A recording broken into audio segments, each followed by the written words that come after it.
क्या आपके और बागेश्वर धाम के गुरु एक हैं?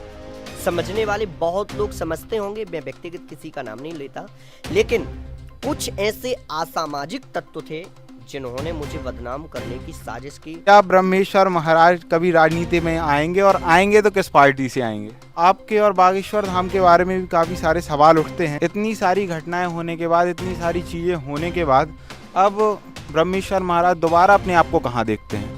बदनाम करने का बहाना ढूंढता है जमाना, मैं खुद बदनाम हो जाऊंगा, पहले मेरा नाम दो। तो काजे कठिन जग माही, कि जिसका जगत में नाम होता है वही जगत में बदनाम होता है।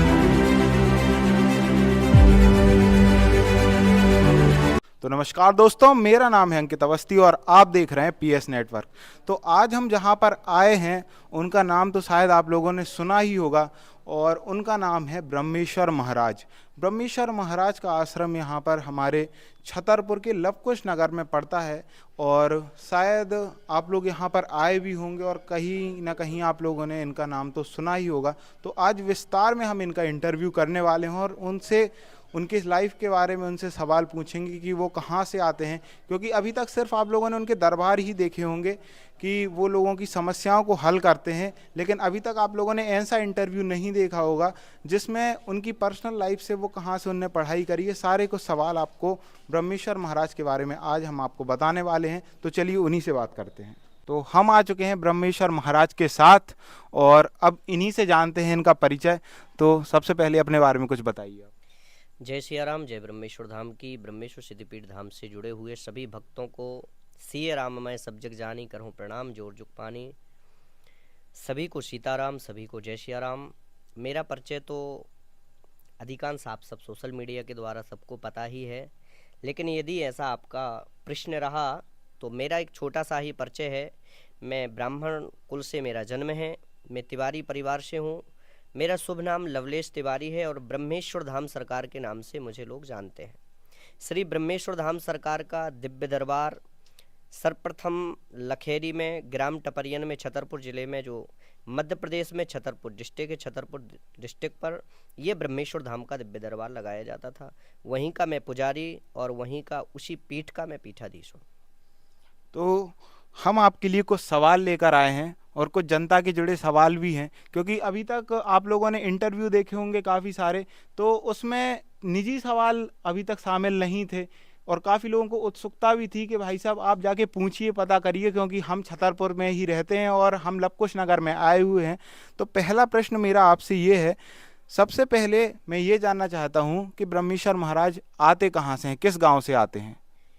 ब्रह्मेश्वर धाम महाराज की जो विशेषता है, ये ब्रह्मेश्वर बालाजी सरकार हैं। हम जब सर्वप्रथम साधना किया करते थे, हमारे पूज्य श्री गुरुदेव भगवान पंडोकर धाम सरकार हैं, जिनको हमारे मध्य प्रदेश में नहीं, जिनको हमारे बुंदेलखंड में नहीं, जिनको हमारे भारत में नहीं, जिनको हमारे विश्व में श्री पंडोकर सरकार को लोग जानते हैं। हमारे गुरुदेव भगवान हैं। हमारे गुरुदेव भगवान ने श्री ब्रह्मेश्वर बालाजी के नाम से, बालाजी का ही नाम रखा करके श्री ब्रह्मेश्वर धाम का ये रचना की है। ये हमारे श्री गुरुदेव भगवान के आदेशानुसार इनको नाम दिया गया। और इनका जो विशेषता है, इनकी विशेषता और इनका जो प्राचीन मंदिर है, वो मैं आपको पहले ही बता चुका कि लखेरी के पास टपनियन ग्राम पड़ता है, वहीं से ये प्रगटे हुए हनुमान जी हैं। अगला प्रश्न मेरा आपसे ये है कि ब्रह्मेश्वर महाराज ने पढ़ाई कहाँ से करी है? मैं सर्वप्रथम जब 13 वर्ष का था तो पिताजी का हमारे शरीर पूरा बहुत पहले हो गया था। जब मैं 8 वर्ष का था तो सबसे पहले मैं पढ़ाई करने के लिए महर्षि वेद विज्ञान विद्यापीठ देरी रोड छतरपुर गया। वहाँ पर कुछ समय रह करके मैंने पढ़ाई की। इसके बाद मैं चित्रकूट धाम पहुँचा, चित्रकूट में भी पढ़ाई की। फिर दास का पहुँचना हुआ वृंदावन, तो वृंदावन में रह करके श्रीमद् भागवत कथा का हमने अध्ययन किया।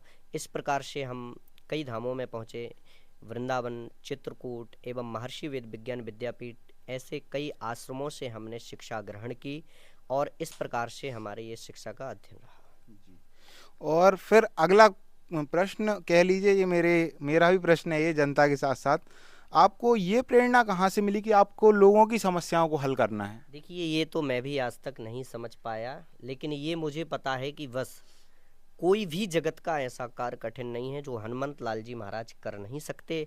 आज भी क्षमता है बालाजी के अंदर वो कार्य करने की और करवाने की जो हम आपने कभी सोचा भी नहीं होगा। इस बात को मैं नहीं कह रहा हूँ, इस बात को श्री रामचरितमानस कह रही है। कवन सो काज कठिन जग माही, जो नहीं होए तात तुम पाही। कोई ऐसा जगत का कार्य कठिन नहीं है जो हनुमान जी महाराज कर नहीं सकते। और मैं तो केवल सीताराम भगवान का जाप करता रहा। मुझे आज भी पता नहीं कि कैसे मैं दरबार लगाता हूँ, मुझे किसी भी प्रकार का पता नहीं है। बस ये पता है कि आज भी जगत में हनुमान जी महाराज हैं और उन्हीं गुरु जी के आदेशानुसार मैं राम जी का भजन करता हूँ और राम जी का उपासक हूँ। और सीताराम में इतनी शक्ति है जो मैं आज यहाँ तक पहुँच पाया। तो एक सवाल कि आपने ये शुरुआत करी कहाँ से कि ये दरबार, जैसे आप लोग आते ही हैं, काफ़ी सारे लोग आते हैं, लेकिन ये दरबार की शुरुआत कैसे हुई, पहला दिन से में अगर आप बता सके तो। देखिए, दरबार का ऐसा रहा, सर्वप्रथम हम जब गुरुदेव भगवान के श्री चरणों में पहुँचे, श्री श्री 1008 श्री श्री पंडोखर धाम सरकार, गुरुदेव भगवान ने जब मुझे साधना का मार्ग दिखाया, जो हमारे साधना के गुरु हैं श्री पंडोखर सरकार हैं, उन्होंने जब मुझे साधना का मार्ग दिखाया तो मैं एक दिन हमारे जो ग्राम है जहाँ पर दरबार लगता था, वहाँ पर हनुमान जी की प्राण प्रतिष्ठा करवा करके मैं एक दिन बैठा था।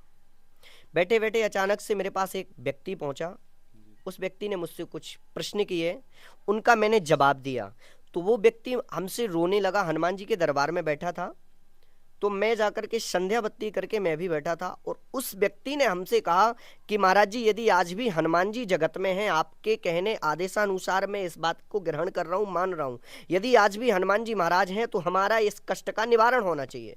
तो मैंने जाकर के उस व्यक्ति को भभूति वहीं से हनुमान जी के श्री चरणों से जाकर के उसके मस्तक पे लगा रही। परमात्मा की ऐसी कृपा के 3 दिन बाद उसका रिजल्ट उसको पॉजिटिव मिला, यानी सकारात्मक रिजल्ट उसके पास पहुंचा। वो आकर के पुनः दरबार में पहुंचा। इस प्रकार से धीरे धीरे धीरे धीरे करके जाकर के समस्याओं का निराकरण होता चला गया। इसी प्रकार से दरबार प्रारंभ हो गया। अगला प्रश्न मेरा आपसे ये है कि आपकी लोकप्रियता पहले ही बढ़ चुकी थी, काफ़ी ज़्यादा ब्रह्मेश्वर महाराज को लोग जानने लगे थे, धीरे धीरे काफ़ी सारी आपकी वीडियोस भी वायरल हो रही थी। तो उसके बाद ऐसा क्या हुआ कि लोकप्रियता इतनी बढ़ने के बाद फिर एकदम से ये सारी चीज़ें? देखिए, जिसका जगत में नाम होता है वही जगत में बदनाम होता है। अभी सूरज नहीं डूबा, जरा सी शाम होने दो, मैं खुद लौट आऊँगा वापस, पहले मेरा काम तो होने दो। बदनाम करने का बहाना ढूंढता है ज़माना, मैं खुद बदनाम हो जाऊँगा, पहले मेरा नाम तो होने दो। जिसका नाम होता है वही बदनाम होता है। कुछ ऐसे असामाजिक तत्व थे जिन्होंने कुछ ऐसे असामाजिक तत्व थे जो हमें बदनाम करना चाहते थे, पर कहते हैं कि सत्य कभी छिपता नहीं है। वो सत्य आज सबके सामने है। बस इसी प्रकार से कुछ असामाजिक तत्वों ने मेरा विरोध किया, धाम का भी विरोध किया, परंतु हमें कोई दिक्कत नहीं है इससे, न किसी भी प्रकार की हमें परेशानी है। खूब परमात्मा इसी प्रकार से और आगे चल के भी अभी आपको इस बात का, और सभी जो इसे YouTube के माध्यम से, वीडियो के माध्यम से देख रहे हैं, उनको भी पता चलेगा कि बात क्या थी, सत्य थी या असत्य थी, आप लोगों को खुद पता चलेगा। बस अगला प्रश्न मैं इसी पर आना चाहता हूँ कि आपको बदनाम करने का प्रयास किसने किया, क्योंकि काफ़ी लोगों को ये तो पता है कि इन लोगों ने साजिश रची है, लेकिन किसने रची है ये कोई नहीं जानता। देखिए, व्यक्तिगत नाम तो मैं नहीं कह सकता हूँ, लेकिन हाँ, समझने वाले बहुत लोग समझते होंगे। मैं व्यक्तिगत किसी का नाम नहीं लेता, लेकिन कुछ ऐसे असामाजिक तत्व थे जिन्होंने मुझे बदनाम करने की साजिश की, लेकिन वो अपने कार्य में सफलता नहीं पा पाए, ना कभी पाएंगे। क्यों? क्योंकि हमारे साथ श्री हाथीवान महाराज और गुरुदेव भगवान का आशीर्वाद, श्री हनुमान जी महाराज का आशीर्वाद है। तो इतनी सारी घटनाएं होने के बाद, इतनी सारी चीज़ें होने के बाद, अब ब्रह्मेश्वर महाराज दोबारा अपने आप को कहाँ देखते हैं? देखिए, ऐसा है, ब्रह्मेश्वर बालाजी का नाम पहले भी था, आज भी है, और जीवन पर्यंत ब्रह्मेश्वर बालाजी का नाम रहेगा। आगे चलकर पुनः दिव्य दरबार अभी लगाया जाएगा। अभी भी दिव्य दरबार लव कुश नगर इतवारी बाजार नामदेव मैरिज हाउस में लगाया जाता है और आश्रम का निर्माण कार्य चल रहा है। पुनः आप सबके बीच में फिर से श्री ब्रह्मेश्वर सिद्धपीठ धाम का आश्रम बनने के बाद पुनः 4 से 5 महीने 6 महीने के अंतराल में फिर से ब्रह्मेश्वर धाम का दिव्य दरबार लगाया जाएगा। जी, कुछ सवाल जो जनता के सवाल हैं और काफ़ी सारी ऐसी जो बातें वायरल होती हैं। आपके और बागेश्वर धाम के बारे में भी काफ़ी सारे सवाल उठते हैं। खैर मैं खुल के बोलना चाहूँगा इस बारे में कि आपके और बागेश्वर धाम के बारे में काफ़ी सारे ऐसे सवाल हैं कि एक सवाल तो सुन के मुझे भी थोड़ी हंसी आई थी जब तक मैं आपसे मिला नहीं था, कि क्या आप और बागेश्वर धाम चचेरे भाई हैं? नहीं, ऐसा कहीं कुछ नहीं है। पर आध्यात्मिक दृष्टि से देखा जाए तो सब हम आप आपस में गुरु भाई हैं, पर ऐसा कहीं नहीं। अगला प्रश्न मेरा आपसे ये है, क्या आपके और बागेश्वर धाम के गुरु एक हैं? देखिए ऐसा है, अगर शक्तियों के द्वारा और सिद्धि मार्ग से और साधना मार्ग से देखे जाएं तो हनुमंत लाल जी सबके गुरु हैं, तो हम दोनों गुरु भाई भी माने जाते हैं। लेकिन आध्यात्मिक दृष्टि से यदि देखा जाए तो हमारे गुरुदेव भगवान श्री श्री 1008 श्री पंडोखर धाम सरकार। तो एक सवाल और है, वो मैं भी जानना चाहूँगा कि क्या ब्रह्मेश्वर महाराज कभी राजनीति में आएंगे, और आएंगे तो किस पार्टी से आएंगे? देखिए, ब्रह्मेश्वर महाराज को केवल सनातन धर्म की सेवा करना है, अपितु राजनीति नहीं। मैं किसी भी पार्टी से नहीं हूँ, मैं केवल एक पार्टी से हूँ, वो श्री बाबा बजरंगबली की पार्टी है। मैं किसी भी पार्टी से नहीं हूँ।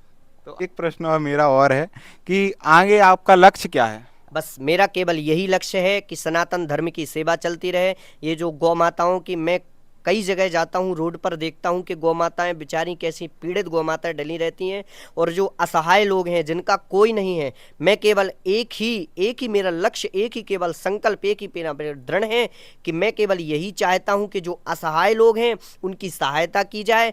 और ये ब्रह्मेश्वर बालाजी में मुझे आज भी विश्वास है कि उनमें क्षमता है कि वो सनातन संस्कृति, सनातन धर्म को इस प्रकार से अलग जगाएंगे जो पूरे विश्व में किसी ने नहीं जगाई होगी। तो ये थे हमारे साथ ब्रह्मेश्वर महाराज, जिनकी सारे आपके जुड़े हुए सवाल, मेरे खुद के सवाल, आज सारे सवाल मैंने पूछ लिए। तो अगर आप लोगों को ये वीडियो पसंद आई हो तो हमारे चैनल को सब्सक्राइब करना, फेसबुक पे देख रहे हो तो फॉलो कर लेना, और ब्रह्मेश्वर महाराज के जितने भी भक्तगण हैं उनके पास ये वीडियो जरूर से शेयर करें। वीडियो देखने के लिए धन्यवाद।